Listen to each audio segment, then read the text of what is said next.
Hello, beautiful souls, and welcome to the Medium's Table. I'm your host, Michelle Gardner. This podcast is your personal invitation to join me at the intersection of the everyday and the extraordinary. Together, we'll explore the magic of mediumship, share spiritual stories, and connect with fellow mediums on this incredible journey. So grab a seat, pour yourself a cuppa, and come join us at the Medium's Table, where spirits gather and stories unfold. Disclaimer, just a heads up to all our lovely followers. Our social media is a space where we share personal stories, including those of various mediums. Let's keep the vibe positive and respect each other's beliefs. Every journey is unique, and here we celebrate the diversity of experiences. I'd like to welcome back to the show today, Medium Alicia. Welcome back, Alicia. It is so good to have you back with us. Oh, I am so glad to be here. It's kind of exciting to be back and with you again. I haven't seen you for a while. So. Yeah, I loved your previous episode where you talked about your life journey.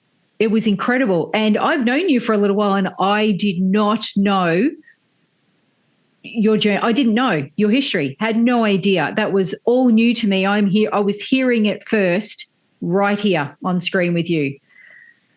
And then I questioned, How did you not tell me that? Anyway. Anyway, here we are. Exactly. All right. What have you got for us today? You know, there was, I'm all about synchronicity, right? And there was a story. I was following signs at this point, different signs, and they were always taking me to these wonderful things. But this one was just amazing because it was a little bit about spirit. It was a little bit about intuition. It was a lot of synchronicity that would catapult me somewhere. And the best way to start would be I was doing a public broadcast with, and I can't remember the name of the show. It was a psychic show, and the lady would do different mediums or spirit artists and just crystal people, Reiki. And one day she said, well, we'd like you to speak on psychic children because that's a huge, interest of mine and always has been because I was one of those children. So I said, sure, I'll speak. And there were two other speakers that were going to be there as well. And I met this wonderful woman who was a spirit artist, and she was up after me doing her video. And she's up there and she's doing spirit art and readings to those people who were presenters, basically, because that's who was out in the audience.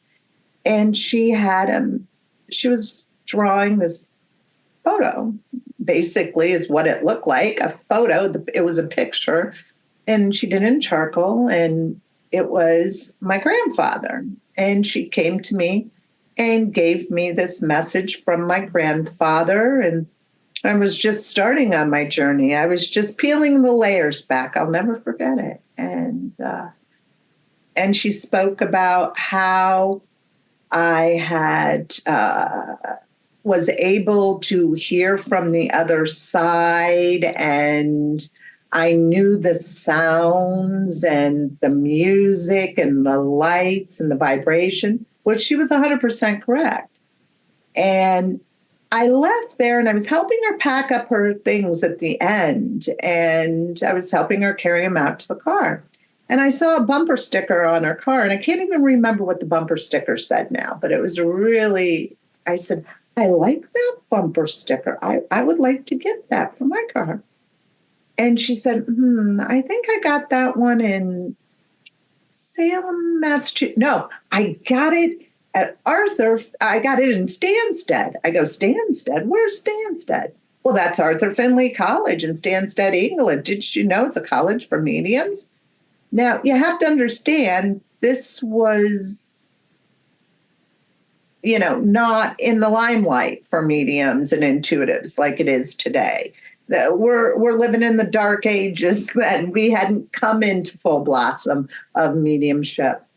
And I said, really? And she goes, yes. You need to go there. I just know you need to go there. And this is a time when something was true, I would see a symbol. Okay. And at this point, it was dragonflies. And she bent over and she's wearing a dragonfly pin. And I said, ooh, I know this to be true. So a couple months later, and I hadn't even looked into Arthur Findlay College. So that would have been in October. In November, I would be traveling to visit family in Ohio from New England. I was taking a flight out of Boston. The bus just happened to be late. Dartmouth coach was late because it was traffic. I missed my flight. So here I am in stilettos, pulling a case along cobblestones. Yes, and trying not to kill myself and doing a balancing act through the streets of Boston, where I end up in this bookstore. And I said, good Lord, I need to go sit in this bookstore because I'm going to kill myself before I get anywhere. So, because it was going to be hours before my flight was taking off, because the next flight I could get out was like hours later, and I'm not going to sit in the airport. So, and Boston's right there. So here I am in this bookstore, pull a book off the shelf. This book was by this man by the name of John Holland, who was a medium. So I opened the book and I'm reading the book and I'm like, oh, he went to Arthur Findlay College in Stansted, England. I'm going to be going there. This means I need to go there. And I had just gotten back from Greece, which is another story for another day that I was led to. So I said, I don't know how I'm going to afford it. I just don't have money growing on trees, so to speak.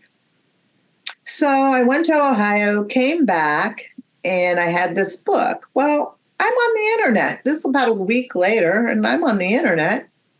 And it pops up that John Holland is going to be talking about his new book, Power of Spirit, at a bookshop or a metaphysical store called Circles of Wisdom in Massachusetts. Andover. No, yeah, I think it's Andover, Massachusetts. Yeah. And I said, well, I call and I'm like, well, you're the first person to call. And I go, wow, okay, so it's not sold out. No, you're the first person. I said, will you mark 2 tickets, one for my friend and one for me? Paid the lady and called my friend. I said, I got us tickets to see John Holland down in Massachusetts. Okay.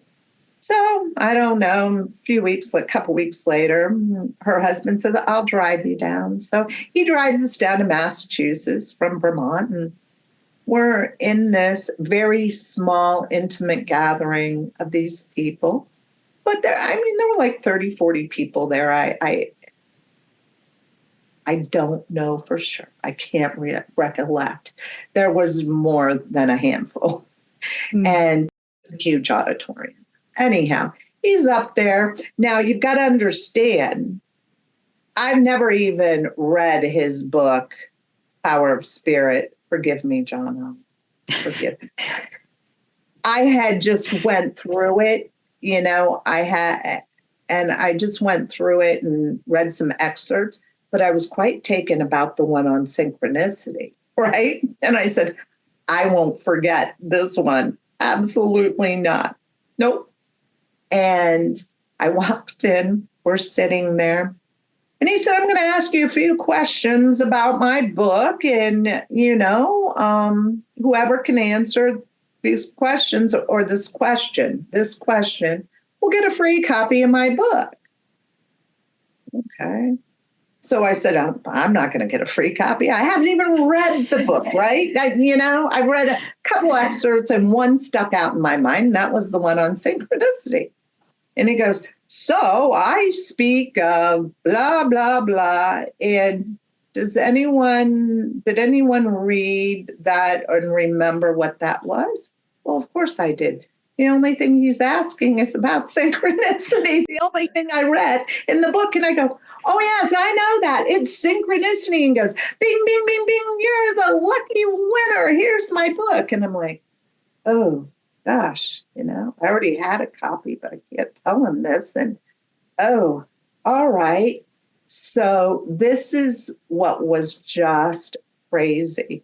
And I still have the picture today.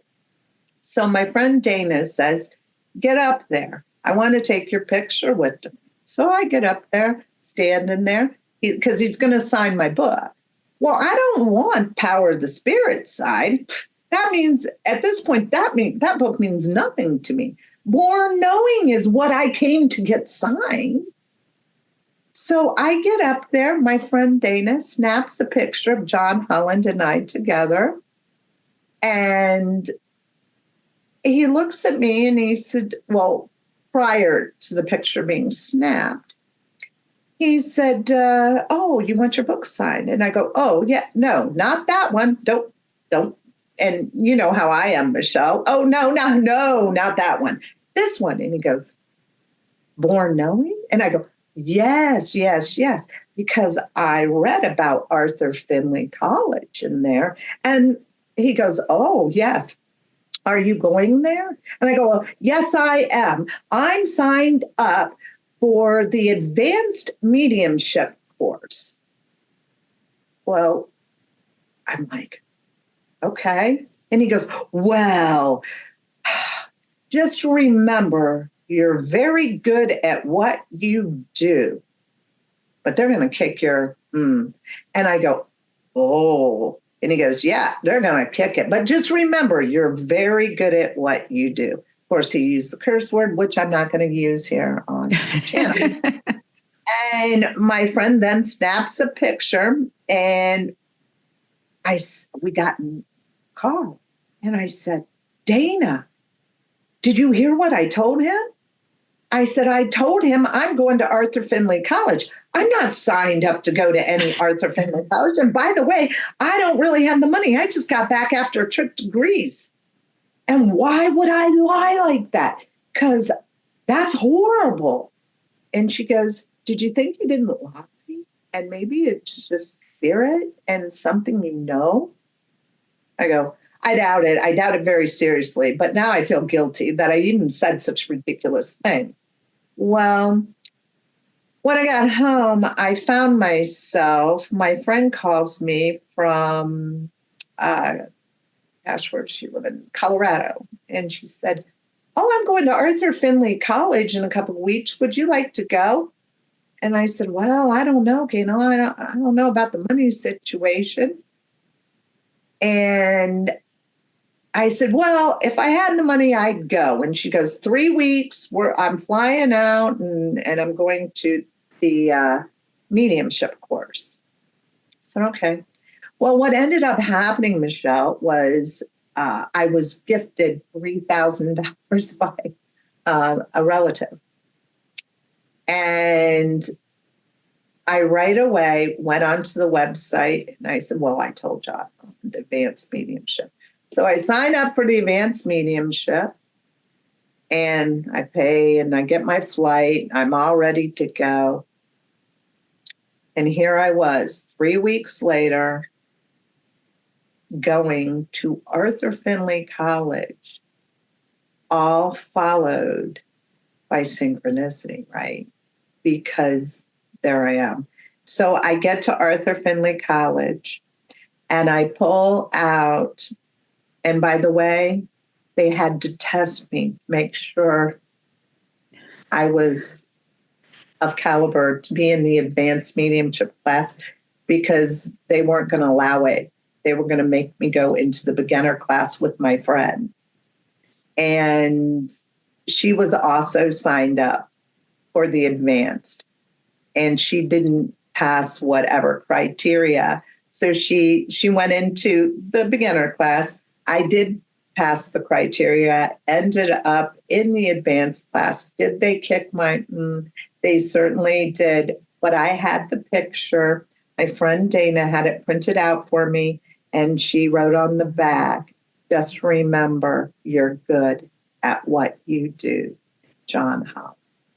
And I'm like, oh, and it was that, and that just was more of my journey and more of my growth and coming into my gift. And it was amazing. And that was just one small part of the story, was finding that book, just on a bookshelf, any old bookshelf. And what I failed to tell you, so back in the day, remember when I'm trying to make money, I've got myself on Craigslist, selling my skills as a medium on Craigslist back in the day. May I say back in the day. And I'll never forget, a man said, he of course, he answered my ad and he said, "Oh, so you're a medium, eh? Are you as good as John Holland?" Well, I had never heard of John Holland. And I said, "Well, yes, I am." I didn't know who he was. So of course I am.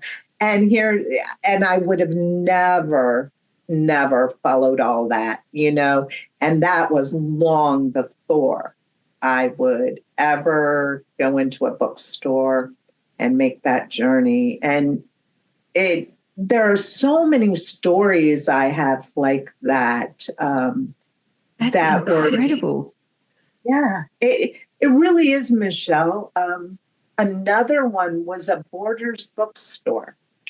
And a lot of my happenings in bookstores, I don't get it.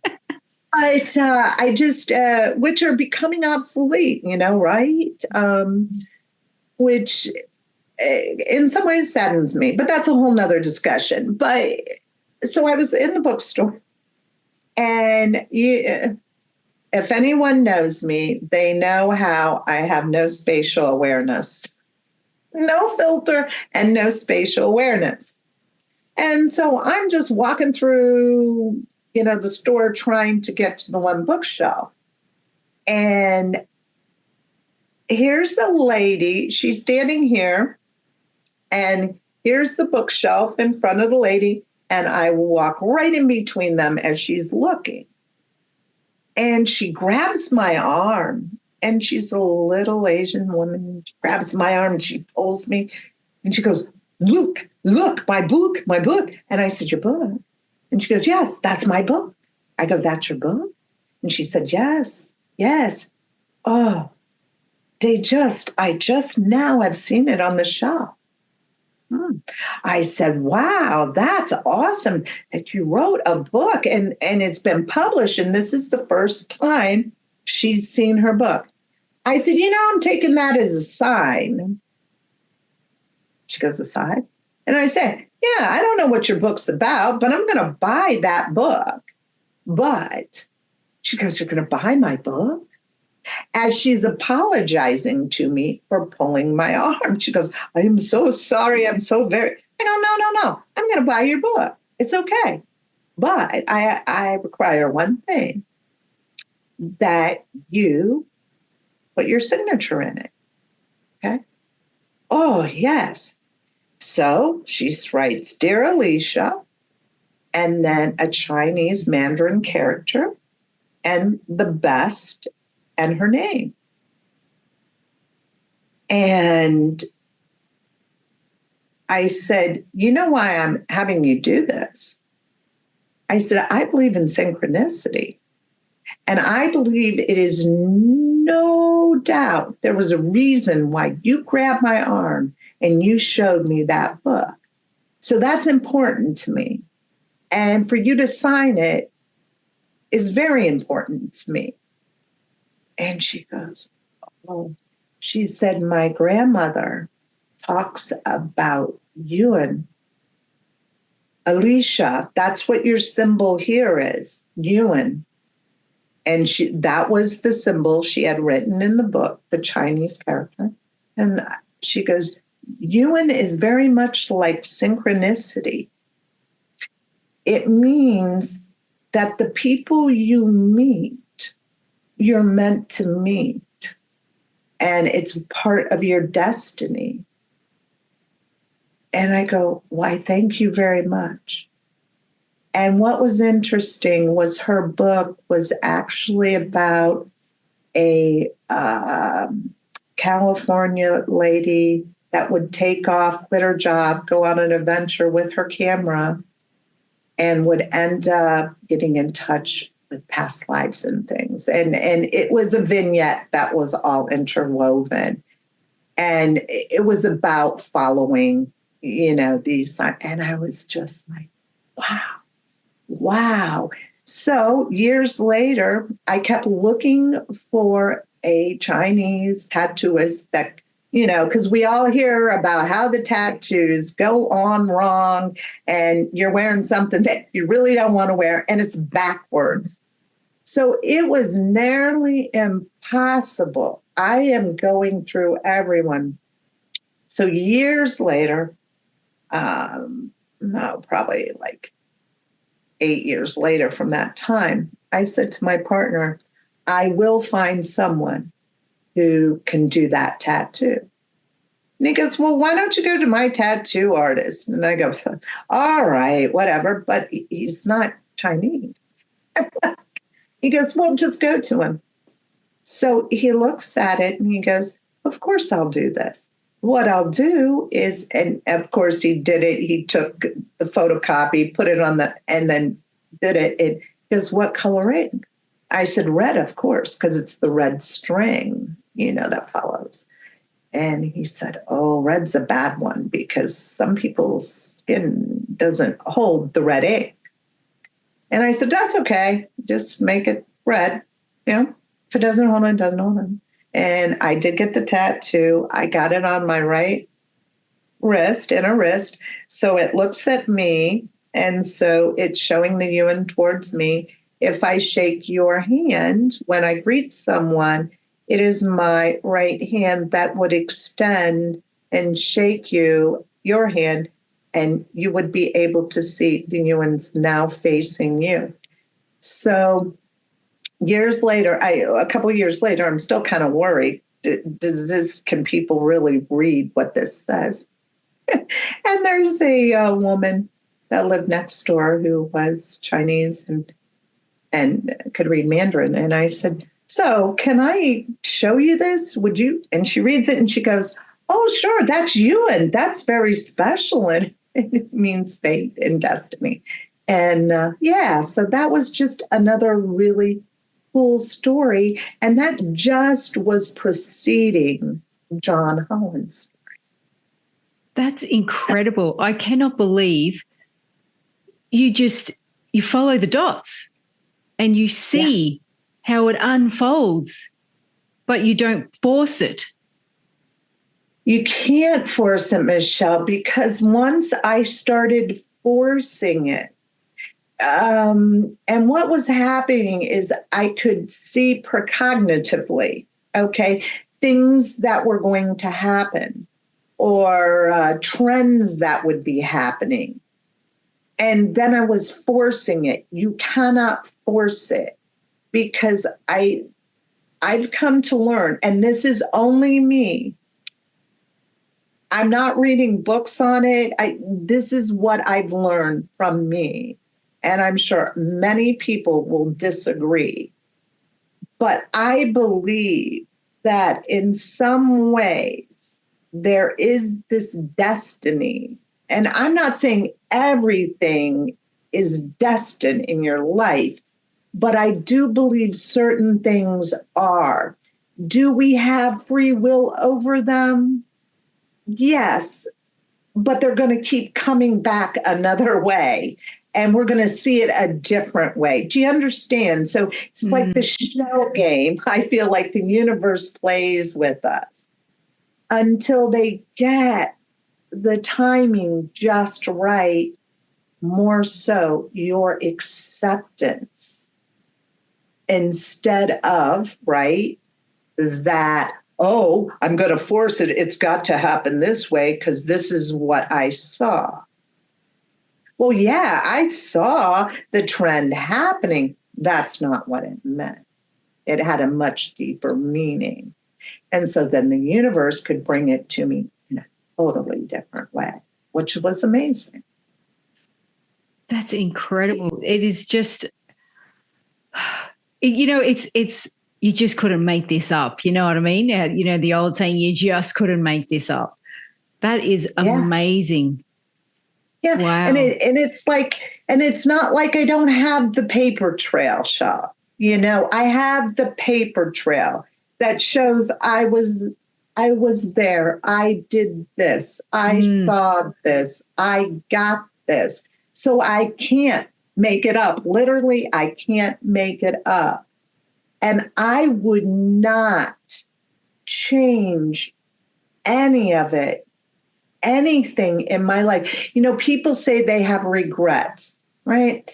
And I really can say I don't have any regrets because everything I've done or lived or been this lifetime has been amazing, and the connections to people and places and things have been amazing, none of which I could have ever contrived out of a box. I once signed a quilt that I made because I found that my creativity helped open up my channels, right? And this was after that Kundalini experience I talked about in our first podcast. I made this big, huge quilt.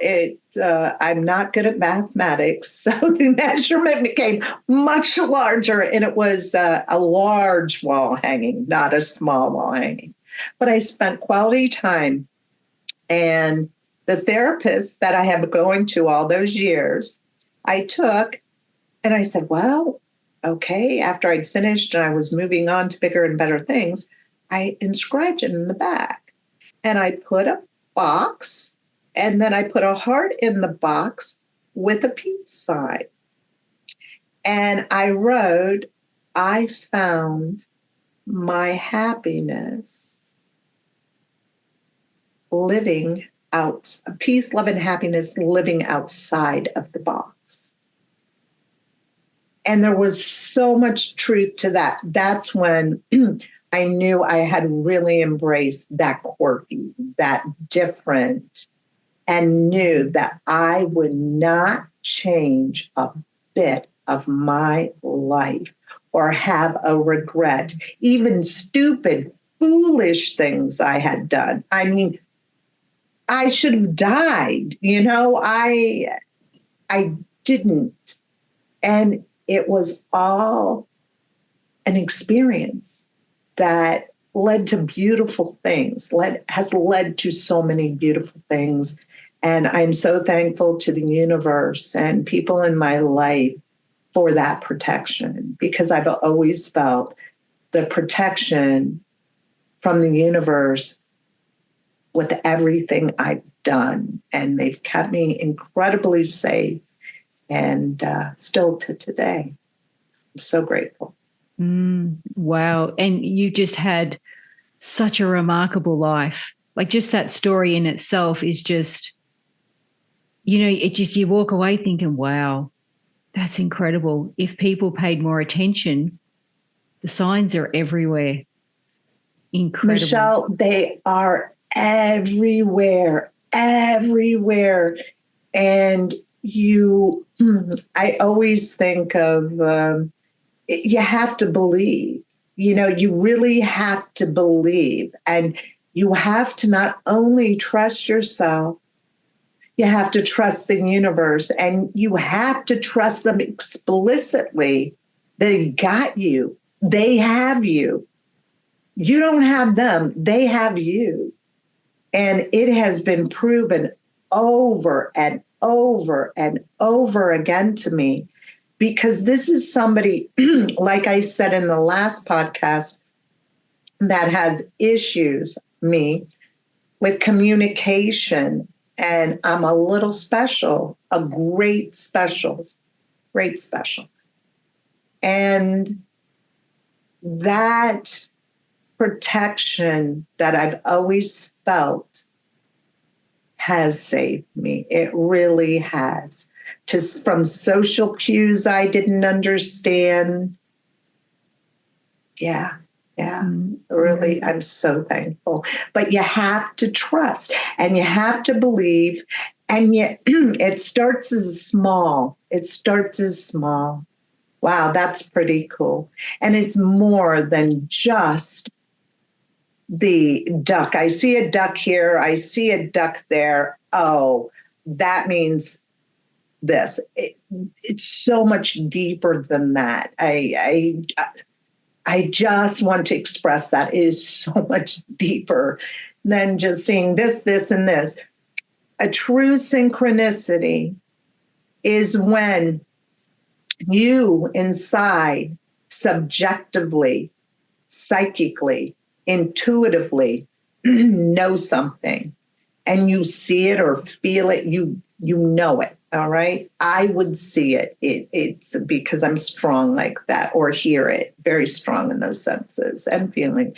So if I would see, right, what would happen, I'll take clairvoyance, for example. So I would see it in myself. Okay. This was subjective. Now I'm walking along and all of a sudden I see exactly what I saw in my mind's eye 6 months ago. What am I doing here, this moment in time? And it was like this, it was meant to be. So in other words, that moment in time is telling me I'm right where I'm at, doing what I need to be doing and carrying on to where it just got to be more and more. And then people would be speaking to me and they would say these outrageous things and they would say, oh, geez, I would have never said that. Like the lady in the bookstore. Oh, I'm so sorry. What have I done? Well, no, you were doing exactly what you were meant to do so that I would buy this book, because that's what I believe in. And I think more and more, just trusting and believing, and it's baby steps. It really is, Shell. It's baby steps. Undeniable signs, isn't it? Undeniable knowing. Wow. Listeners, the words of wisdom are right here, and you've heard it straight from Alicia's mouth. You've heard it straight from her own experience. Take a leaf out of her book, because this is how it happens. Thank you so much, Alicia, for joining us on this episode of the Medium's Table. Oh, I can't wait to have you back again for more stories. They are just so deep and profound, so deep and profound. Where can people find you? Anywhere. Synchronicity Sweetheart. That is on TikTok. It is on Insta. And guess what? It's on Facebook. And I welcome anyone who has a question or more interest to just reach out. And I would be more than happy to answer your questions. So thank you so much for joining us on the show. And I can't wait to have you back again very soon. Thank you, Michelle. And it's been wonderful. I look forward to us being together once again. To view the show notes, head over to themediumstable.com.au. If you want to watch these episodes, head over to our YouTube channel, The Medium's Table Podcast.